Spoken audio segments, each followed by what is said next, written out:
Thiruvananthapuram mayor Arya രാജേന്ദ്രന് അന്തഃശാസനം നൽകാനുറച്ച് CPM ജില്ലാ നേതൃത്വം ഭരണത്തിലെ വീഴ്ചകളും പ്രവർത്തനശൈലിയെപ്പറ്റിയുള്ള പരാതികളും അധികാരം നഷ്ടപ്പെടുന്നതിന് ഇടയാക്കുമെന്ന തിരിച്ചറിവിലാണ് ഇടപെടൽ. വിമർശനങ്ങളുടെ അടിസ്ഥാനത്തിൽ മേയർ സ്ഥാനത്ത് നിന്ന് നീക്കിയാൽ രാഷ്ട്രീയ ഭാവി അപകടത്തിലാകുമെന്ന കരുതലിലാണ് വീണ്ടും തിരുത്താൻ ശ്രമിക്കുന്നത്. സ്വയം തിരുത്തിയും ഭരണത്തിലെ വീഴ്ചകൾ പരിഹരിച്ചും മുന്നോട്ടു പോകാൻ മേയർ ആര്യ രാജേന്ദ്രന് ഒരവസരം കൂടി. ഇതാണ് CPM തിരുവനന്തപുരം ജില്ലാ നേതൃത്വത്തിലെ ധാരണ. നഗരസഭാ ഭരണത്തിന് ജനകീയത ആർജിക്കാനാവാത്തതും നിരന്തരം വിവാദങ്ങൾ ചാടുന്ന മേയറുടെ ശൈലിയും ഭരണത്തിലെ വീഴ്ചകളും പാർട്ടി കുത്തകയാക്കി വെച്ചിരിക്കുന്ന തലസ്ഥാന നഗരസഭാ ഭരണം നഷ്ടപ്പെടുന്ന സ്ഥിതിയിലേക്ക് എത്തിച്ചിരിക്കുന്നു.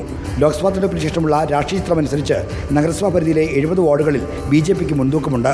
ഭരണത്തിലെ പോരായ്മകളും വിവാദങ്ങളും അവസരമാക്കി BJP ശക്തിപ്പെടുന്ന സാഹചര്യത്തിൽ പാർട്ടി ഉചിതമായ തീരുമാനമെടുക്കണമെന്നാണ് CPM ജില്ലാ കമ്മിറ്റിയിൽ ഉയർന്ന ആവശ്യം.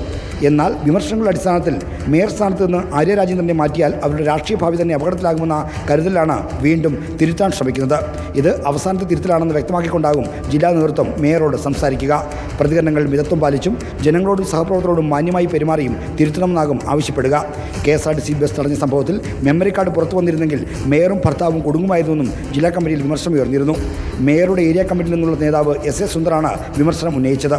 പാർട്ടിയിലെ ഉന്നത നേതൃത്വവുമായി അടുത്ത ബന്ധം പുലർത്തുന്നതുകൊണ്ടാണ് മേയർ സംരക്ഷിക്കപ്പെടുന്നതെന്നും ഇന്നലെ അവസാനിച്ച ജില്ലാ കമ്മിറ്റിയിൽ വിമർശനം ഉയർന്നിരുന്നു. ഇതുകൂടി കണക്കിലെടുത്താണ് CPM തിരുവനന്തപുരം ജില്ലാ നേതൃത്വം തിരുത്തലിന് ഒരുങ്ങുന്നത്. Reporter R. ശ്രീജിത്തിൻ്റെ റിപ്പോർട്ടർ, തിരുവനന്തപുരം.